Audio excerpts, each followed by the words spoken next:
Assalamualaikum warahmatullahi wabarakatuh. Selamat pagi anak-anakku semua. Apa kabar hari ini? Semoga anak-anak selalu dalam keadaan sehat walafiat dan selalu dalam lindungan Allah Subhanahu wa taala. Jangan lupa sebelum kita belajar, kita berdoa terlebih dahulu. Doa sebelum belajar. Raditu billahi rabba wa bil islami dina wa bi muhammadin nabiyya wa rasulah. Rabbi zidni ilma warzuqni fahma. Amin. Anak-anakku, hari ini kita akan belajar tema 1, yaitu organ gerak hewan dan manusia. Sebelumnya Bu Aini sudah menyampaikan ya untuk anak-anak supaya membaca buku terlebih dahulu di tema 1 PP1. Sekarang kita belajar subtema 1, yaitu organ gerak hewan, dan kita akan belajar pada pembelajaran 1 dan 2. Untuk KD-nya, KD itu adalah kompetensi dasar yang apa sih yang ingin kita capai, itu namanya KD ya. Untuk KD yang IPA yaitu 3.1 menjelaskan alat gerak dan fungsinya pada hewan dan manusia serta cara memelihara kesehatan alat gerak manusia.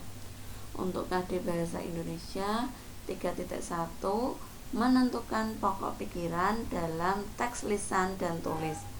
Yang ketiga, KD SPDP 3.1 memahami gambar cerita. Untuk tujuan pembelajarannya, yang pertama, melalui teks bacaan organ gerak, siswa dapat menemukan ide pokok atau gagasan utama dalam teks dengan benar. Yang kedua, setelah mengamati gambar alat gerak, siswa dapat menjelaskan alat gerak manusia dan hewan dengan benar. Yang ketiga, melalui pengamatan terhadap contoh berbagai gambar ilustrasi, siswa dapat menjelaskan ragam gambar ilustrasi. Nah, sekarang Bu Aini ingin memperlihatkan satu video yang berisi bacaan sekaligus materi.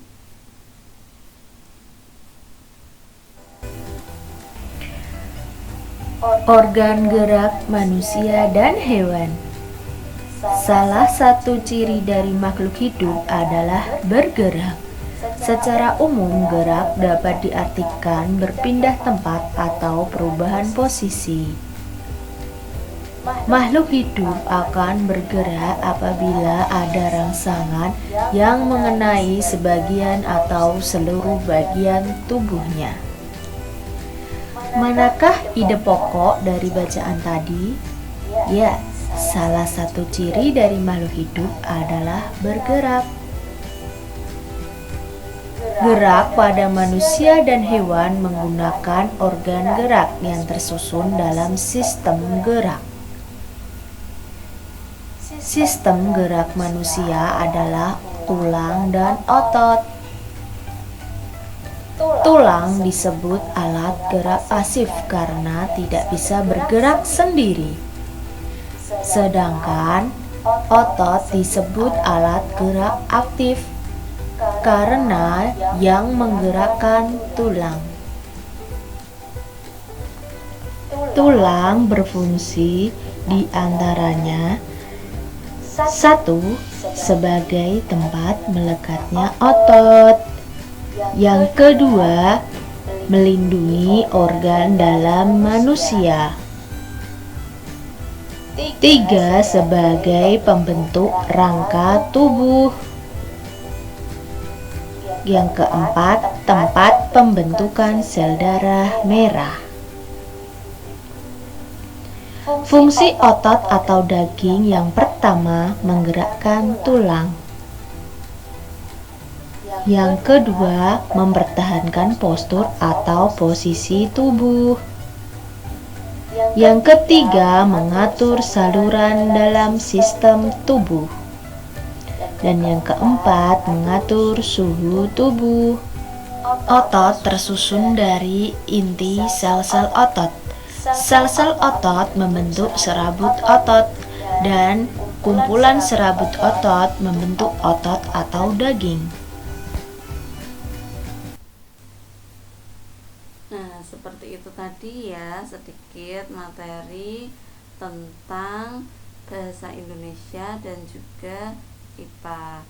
Untuk bahasa Indonesianya tadi sedikit belajar tentang ide pokok, dan juga untuk IPA-nya sedikit belajar tentang alat gerak dan manusia.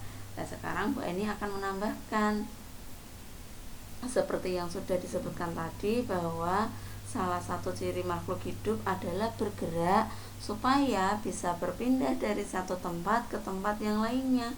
Ada yang bergerak dengan kaki, sayap, sirip, atau otot perutnya. Selain untuk bergerak, alat gerak juga digunakan untuk memegang, melompat, memanjat, dan berenang. Nah, di sini Bu Aini akan tampilkan beberapa alat gerak hewan dan juga fungsinya. Yang pertama, ikan. Ikan bergerak dengan sirip dan ekor. Tentu saja anak-anak sudah sering lihat ya. Nah, fungsinya yaitu untuk berenang. Kemudian yang kedua, amfibi. Amfibi itu contoh hewannya adalah katak. Alat geraknya yaitu kaki. Kaki dari katak ini bisa berfungsi untuk berjalan, melompat, dan berenang. Yang ketiga adalah reptilia. Reptilia itu contoh hewannya adalah buaya, ular, penyu, dan ada juga komodo, biawak, kadal, itu termasuk reptil ya. Nah, alat geraknya apa saja nih? Yang pertama kaki, itu pada buaya, kadal, komodo, itu bergerak dengan menggunakan kakinya. Kemudian ada juga yang bergerak dengan menggunakan otot perutnya. Jadi otot perutnya itu digerak-gerakkan supaya dia bisa bergerak dari satu tempat ke tempat yang lainnya, yaitu pada ular. Kemudian ada juga reptil yang bergerak dengan menggunakan kaki dayung. Maksudnya kakinya itu seperti berbentuk dayung gitu ya anak-anak ya. Kalau penyu dia tidak punya jari-jari, jadi kakinya berbentuk dayung. Nah, fungsinya apa saja nih? Fungsinya ada antara lain berjalan, merayap, memanjat, dan berenang. Yang keempat dari hewan burung. Burung itu ternyata ada yang bergerak dengan sayap dan juga kaki loh. Tidak semua burung itu bisa terbang. Apa saja yang bergerak dengan sayap? Yaitu contohnya burung kakatua, burung dara, burung banyak sekali ya, burung kutilang dan lain-lain. Terus ada juga burung yang nggak bisa terbang. Contohnya adalah burung unta, yaitu burung unta itu bergerak dengan menggunakan kakinya. Nah, apa fungsi dari alat gerak pada burung tadi? Yaitu untuk berjalan, berlari, terbang, dan berenang. Ada ya. Untuk yang kelima adalah mamalia. Mamalia itu contoh hewannya ada kerbau, sapi, kuda, kambing, kucing, dan masih banyak lagi. Ada mamalia yang bergerak dengan menggunakan kaki dan juga ada yang menggunakan sirip. Anak-anak sebelumnya sudah tahu ya bahwa paus dan lumba-lumba itu juga termasuk mamalia, tapi mereka bergerak dengan menggunakan siripnya. Fungsi dari alat gerak mamalia ini bisa digunakan untuk berjalan, berlari, melompat, dan berenang. Nah, berikutnya kita Edo semakin menyukai kelinci. Selain bulunya lebat, gerakannya juga lincah. Sayur kesukaan Edo juga sama dengan makanan kelinci, yaitu wortel. Sekarang ayo kita mengamati gambar cerita. 1. Pak Rudi mengajak Edo ke kandang kelinci miliknya. Kandangnya sangat luas, kelincinya banyak sekali. 2. Pak Rudi dan Edo memberi makan kelinci. Mereka memberikan wortel. Kelinci sangat suka makan wortel.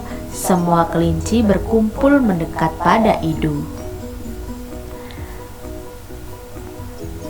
3.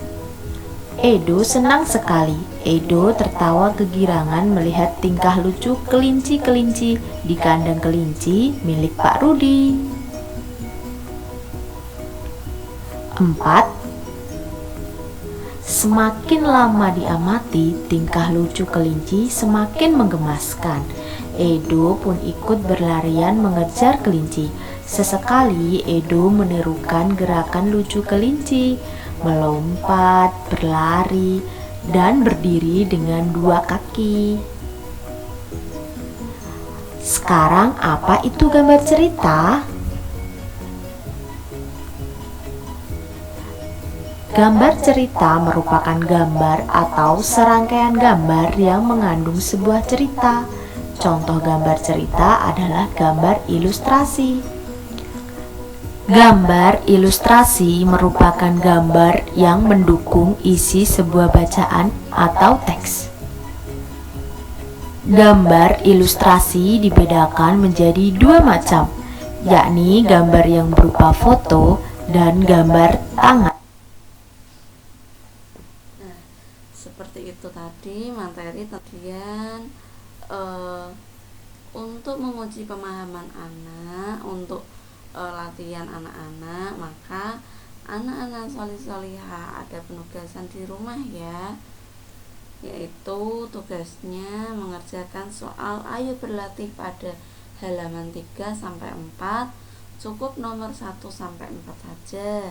Nanti dikerjakan, kemudian kalau sudah selesai segera dikumpulkan ke Bu Aini supaya bisa segera Bu Aini koreksi ya.